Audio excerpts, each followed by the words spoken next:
Are we fired up? Yes. Are we ready to fight? Yes. Well, on behalf of many of the members of the United States Senate, we want to welcome you to the first meeting of Occupy the Joint Committee.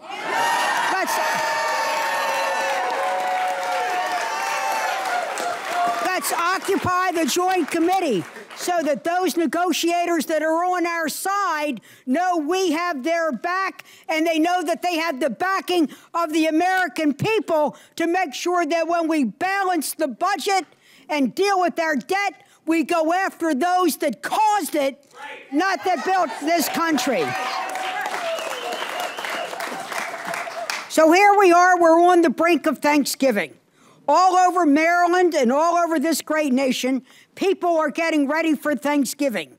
That wonderful family dinner, that wonderful holiday gathering. And they're going to give gratitude for living in the United States of America, the land of the home and the free and the brave. But they're saying, where are we? Who are we? Have we lost our way? We're so mired in partisanship that we can't seem to have a path forward. They think we are the turkeys. And everywhere I go in my state, they're telling Congress to stuff it. Now, they want us to solve our national problems, to bring us together, but don't put an additional burden on the backs of the people who already give every day in every way to build this country, build this economy, while they're watching their jobs go overseas. They want the United States Congress to have backbone and to be able to get out there and to fight. Now, as the Joint Committee works, one of the first things is they say all things are on the table. Well, I don't think all things should be on the table. I don't think Social Security should be on the table.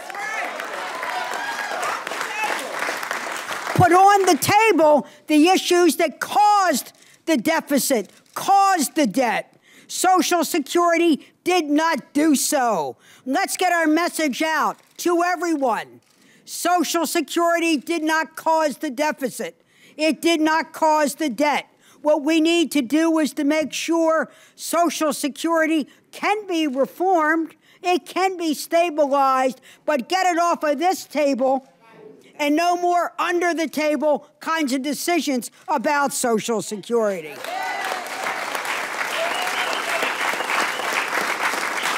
We need to make sure we look out for the social contract in the United States of America. What is the social contract?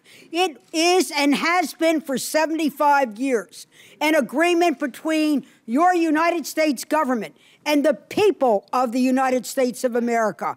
If you play by the rules and you pay your dues through the payroll tax, Social Security will be there for you.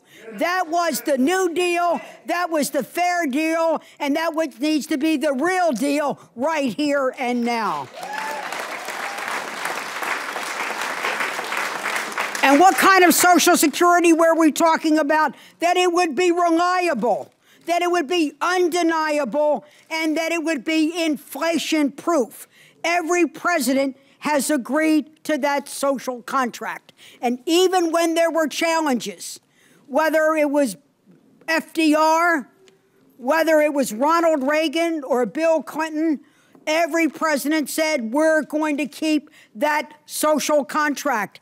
Right now, today, we must keep that agreement between the American people and its government. If you play by the rules, if you paid your payroll tax, make sure that Social Security is reliable, that it's there when you need it. Undeniable, no means testing, no previous existing, and so on.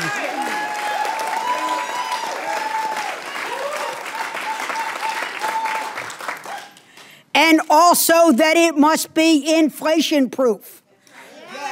Diet Colas are great to lose weight by. They're not a great way to govern with Social Security. Now, here's what I'm worried about. That in all the debate with all the smart economists, the ones that gave us the mess we have now, okay, that in fact they want to introduce a COLA based on something called the chained CPI. Let me tell you this. If we adopt the chained CPI, it will change immediate beneficiaries and future beneficiaries. Yes, it will be chained, all right. It will chain you to government-induced poverty. Government-induced poverty. Social Security was meant to keep people out of poverty. So the way it is calculated, it goes to a market base that is based on the fact of human behavior and social engineering, which in fact is that if prices go up, you change to something. But for seniors, your biggest cost is health care. Then it's followed by housing and energy. And then if you've got enough left over, it's food. That might be working. Change CPI might work for young people, but you can change from a latte to Dunkin' Donuts. You can't change from your prescription drugs to a glass of water. This is not a technical fix, and it's also an immediate cut. If they put that chained CPI in, it'll go in effect next December. Next December. We can't do this. So we cannot allow Social Security to be on the table. We cannot allow a chained CPI. What we need to do is go after those that cause the debt, go after the deficit. My solution, let's bring those troops home. Let's bring our money back home. Let's bring our money back home, and let's bring our jobs back home. Thank you, and God bless America.